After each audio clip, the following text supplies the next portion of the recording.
जब तक इनकी भर्ती नहीं होती तब तक उग्र से उग्र आंदोलन करने की चेतावनी भी हमारी तरफ से दी जा रही है। हम अपना अधिकार किसी भी हालत में लेकर रहेंगे और मामा जी को ये हमारा अधिकार देना होगा।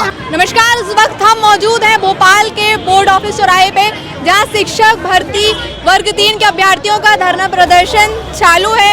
यहाँ पे प्रदर्शनकारी जूते पॉलिश करके अपना विरोध दर्ज कर रहे हैं। मामा जी इसके गुहार लगा रहे हैं कि इनकी मांगे पूरी हो। आप यहाँ पे देख सकते हैं कि पुलिस प्रशासन भी तेज हो गया है, सख्ती बरत ली गई है। वो गाड़ी खड़ी हुई है कि अगर कोई भी अनुशासनहीनता होती है तो उस गाड़ी में प्रदर्शनकारियों को भरकर ले जाया जाएगा। ये बैरिकेटिंग्स लगाई गई हैं। इसके अलावा और बैरिकेटिंग्स यहाँ मंगवाई गई हैं कि प्रदर्शनकारियों द्वारा किसी भी नियम का उल्लंघन न किया जाए। इसके पहले, प्रदर्शन के पहले पुलिस को इस बात की कोई भनक नहीं थी। धीरे धीरे जब ये आंदोलन उग्र होता गया, वैसे पुलिस प्रशासन तेज होता गया। अब आम आदमी पार्टी के नेता भी यहाँ देखने मिल रहे हैं, उनसे हम बातचीत करेंगे कि अभी तक वो इस प्रदर्शन में शामिल नहीं थे, अभी तक वो दिख नहीं रहे थे। अब अगर वो आए हैं तो किस मंशा से आए हैं? तो सर, क्या मोटिव है आपका इस आंदोलन में शामिल होने का? देखिए, जहाँ पर भी संघर्ष की बात आती है, आम आदमी पार्टी सदैव उनके साथ है, क्योंकि ये वाजिब है। प्राइमरी शिक्षक हैं, प्राथमिक शिक्षक हैं, और आप देखो इनका पद खाली है, 51,000 पद खाली हैं। देने में दिक्कत क्या है इनको? शिवराज सिंह चौहान कर्जा लेके घी पी रहे हैं। जगह जगह बड़े बड़े पोस्टर, बैनर, होर्डिंग, ये देखिए पीछे यहाँ पर दिखाइए, लाडली बहनों 10 तारीख आने वाली है। क्या शिवराज सिंह चौहान जी को शर्म नहीं आती कि ये जितना खर्चा ये होर्डिंगों और बैनरों में कर रहे हैं, अगर ये शिक्षकों को पद दे दिए जाएं तो शिक्षा का स्तर भी सुधरेगा। आज अगर इन्हें यहाँ पर जूते पॉलिश करने पड़ रहे हैं तो मामा जी, आप अपनी बहनों से जूते पॉलिश करवा रहे हो? थोड़ा सोचिए, अभी रक्षाबंधन आने वाली है। अगर ये सच्चे मामा हैं, अगर शिवराज सिंह चौहान अपने आप को मामा कहते हैं, तो उनको इस बार रक्षाबंधन में अपनी बहनों को गिफ्ट के रूप में ये पद देने होंगे, और नहीं तो चेतावनी देते हैं, हम तो देंगे आम आदमी पार्टी। प्लस ये सब मध्य प्रदेश में बीजेपी को हराने में कोई कमी नहीं छोड़ेंगे।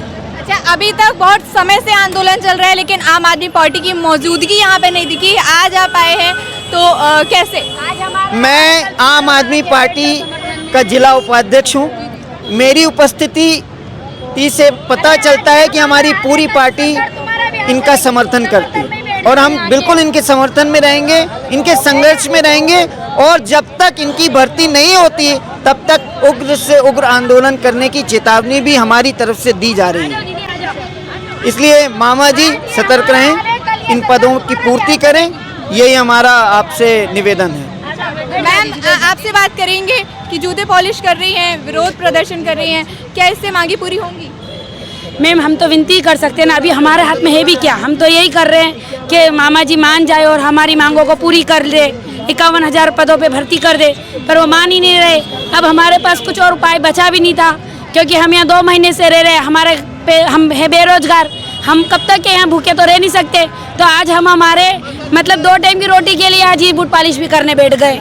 हम मामा जी को अब तो शर्म आना चाहिए ना। वो बोलते हम लाडली बहना है, तो लाडली बहना को रोड पे क्यों बिठा रहे हो? हमको क्यों नहीं हमें हमारे स्थान पर भेज देते विद्यालयों में? उन्होंने कहा ना, सीखो और कमाओ, जबकि हम सीखे हुए भी हैं, ट्रेनिंग भी ली हुई है बीएड कॉलेज और डीएड कॉलेज करके। मतलब हमने बीएड डीएड करा, मतलब हम सीखे हुए भी हैं। हमारा मकसद है सिर्फ अब कमाना, तो आप हमें हमारे स्कूलों में भेजो ना। कब तक हमें यहाँ रोड पे बिठाओगे? तो अब मध्य प्रदेश का युवा प्राथमिक शिक्षक पात्रता परीक्षा उत्तीर्ण 2020 युवा जाग चुका है, और हम अपना अधिकार किसी भी हालत में लेकर रहेंगे और मामा जी को ये हमारा अधिकार देना होगा। पुलिस प्रशासन की गतिविधियां तेज हो रही हैं, अगर उठा के ले गए तो क्या करें? देखिए, मरता क्या ना करता, अब हमारे पास कोई ऑप्शन नहीं है। हम तो साम दाम दंड भेद हर प्रकार से हमारा हक, हमारा अधिकार हम मांग के रहेंगे, चाहे पुलिस प्रशासन हमको जेल में डाल दे। पहले भी शिवराज सरकार की तानाशाही के आधार पर पुलिस ने हमको गिरफ्तार किया है और हमें शहर से बाहर छोड़ा है, नज़रबंद किया, दुनिया भर के काम किए, लेकिन जब हमने कमर कस ली है तो हम किसी भी हालत में पीछे हटने वाले नहीं हैं। तो जैसा कि आप देख रहे हैं कि प्रदर्शनकारी डटे हुए हैं, खड़े हुए हैं, वो पीछे नहीं हटने वाले, हार नहीं मानने वाले। उनका कहना है कि अगर प्रशासन उठाकर ले जाता है हमें तो ले जाए, हम डरने वालों में से नहीं हैं। तो अब प्रदर्शनकारी आगे और क्या कदम उठाते हैं, क्या इनका हल होगा, क्या मामा जी का दिल पिघलेगा, ये देखने वाली बात है। आपको वीडियो कैसे पसंद आई है या नहीं, कमेंट करके ज़रूर बताएं। साथ ही इस वीडियो को ज़्यादा से ज़्यादा लोगों तक शेयर करें और देखते रहें चुनावी बकबक।